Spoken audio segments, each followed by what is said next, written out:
biliyor musun Mehmet abimle İstanbul'a geleceğiz. İpini koparan geliyor. İpini koparan geliyor. Ben elektrik mühendisiyim. Şantiye şefiyim.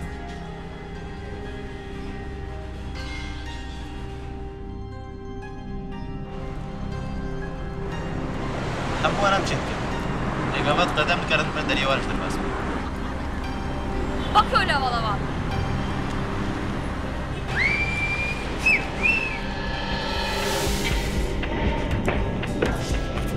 Bu yaştaki çocuğu niye çalıştırıyorsunuz? Başımız belaya girecek. Sie pochten bu yıkıldı.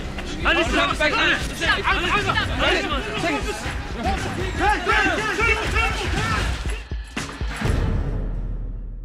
Nasıl fırçalıyoruz dişlerimizi?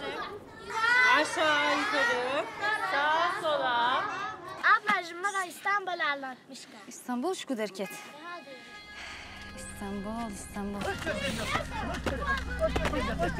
Göremeyiz komutanım. Öyle bir şey yok.